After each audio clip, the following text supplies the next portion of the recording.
Hi, I'm John Harden, and I'm here to discuss my plan for upgrading the computer operating system infrastructure for Tatos Incorporated. The company, Tatos Incorporated, needs an upgrade. The current facility has 8 different departments which all use varying hardware and software. In total, there are currently 231 devices running 12 different configurations across the departments.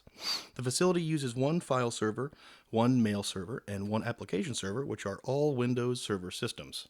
Tatos Incorporated has been running Windows 10 Enterprise, but is considering leaving Windows altogether for a more effective alternative. The following is my choice of a replacement OS and my explanation as to why this is the best suited option, as well as a brief demonstration detailing how the OS and applications behave.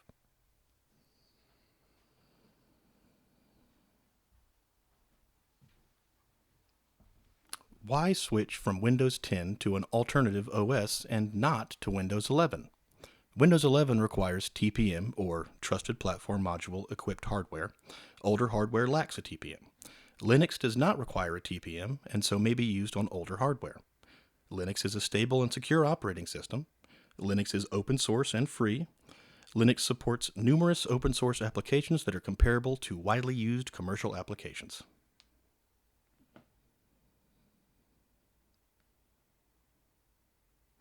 So why Linux, and which flavor? I explored several different Linux Ubuntu-based operating systems that could be potential upgrades for Tatos Incorporated, including Kubuntu, Zorin, and KDE Neon.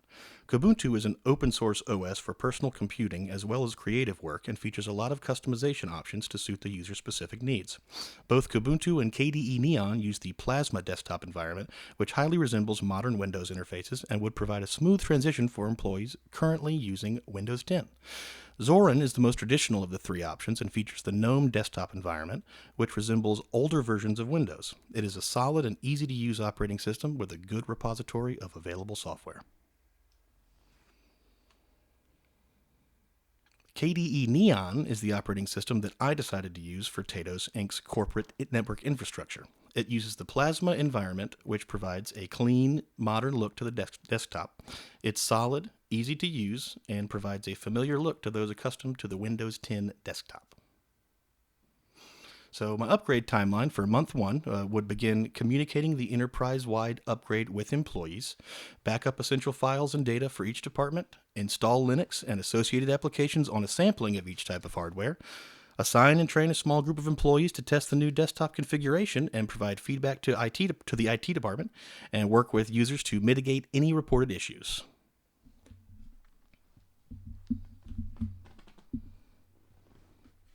For month 2, would continue to communicate the enterprise-wide upgrade with employees, devise training based on the feedback acquired through the initial testing period, and begin training sessions for employees. For month 3, would begin staggered upgrades of approximately 25% of the devices in each department after the users have been trained and all essential data has been backed up. Would continue to test and monitor user feedback, devise solutions to any problems reported by the users. For month 4, we would continue to test and monitor progress while upgrading an additional 25% of the devices in each department after backing up essential data, would maintain open communication with employees regarding the progress of the upgrade, and continue training. For month 5, it's essentially the same as month 4. You continue to test and monitor the progress while you upgrade another additional 25% of devices in each department after essential data is backed up, maintain open communication, and keep training. For month 6, would continue to test and monitor while upgrading the final 25% of devices after backing up essential data, then evaluate the upgrade process and resolve any remaining issues encountered during implementation of the project. Would maintain open communication with employees regarding the upgrade and provide any additional training as needed. So in conclusion, after evaluating the needs of Tatos Incorporated regarding their computing costs, efficiency, and ongoing support, I find KDE Neon to be an ideal candidate for a Windows desktop replacement. It's a stable and secure operating system, has a familiar look and feel, and it provides an easy transition to Linux for Windows users. And here is my references page.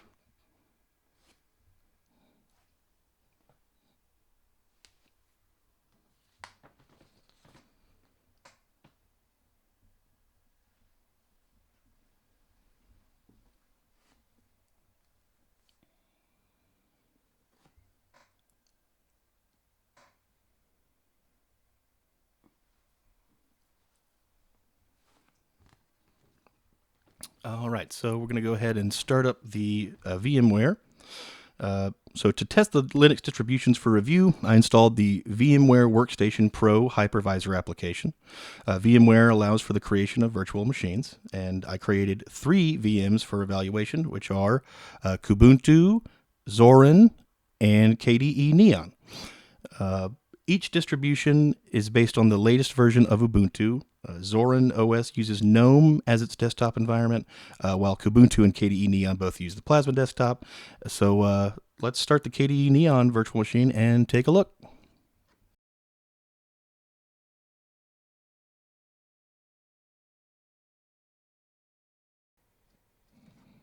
So the VMware Workstation Pro will allow you to create a completely isolated computer on your host system for testing the operating system.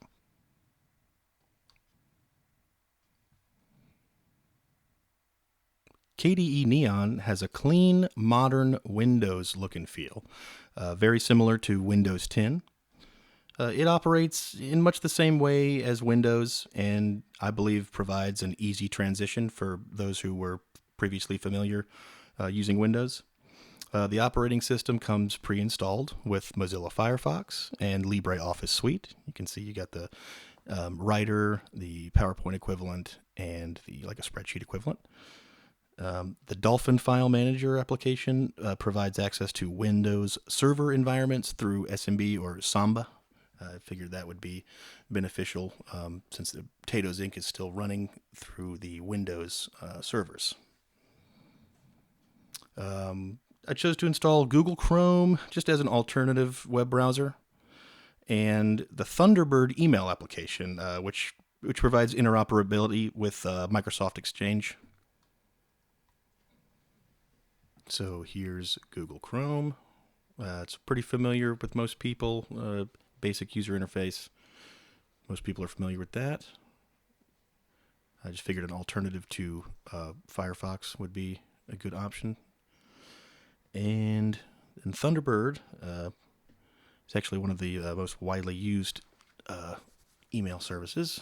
As you can, it looks a little bit like Outlook, and it's, like I said before, it's interoperable with Microsoft Exchange.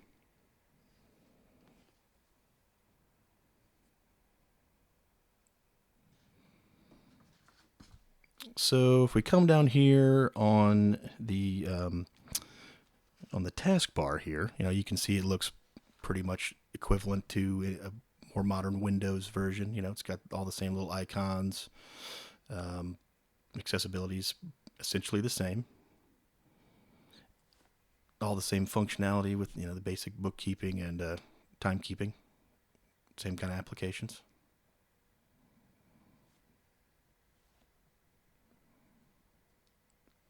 And so the KDE Neon desktop, it can be customized to the user's taste. So if you right click on the desktop, we can bring up a dialog to change the background wallpaper, for example. You can choose from the different options there. It's a lot of it pretty similar to the Windows.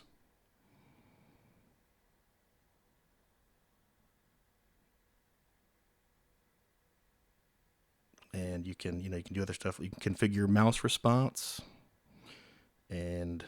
or change icon size.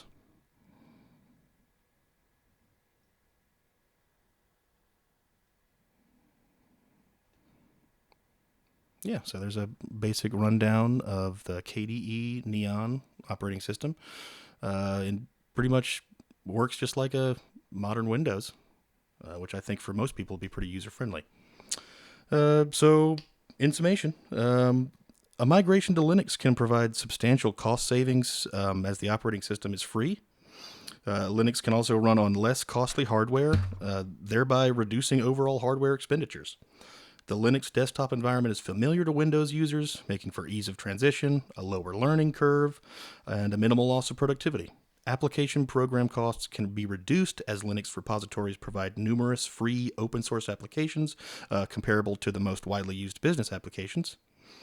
Linux also provides interoperability with Windows Server environments, as previously mentioned. Overall, I conclude that Linux is a win-win for Potatoes Incorporated.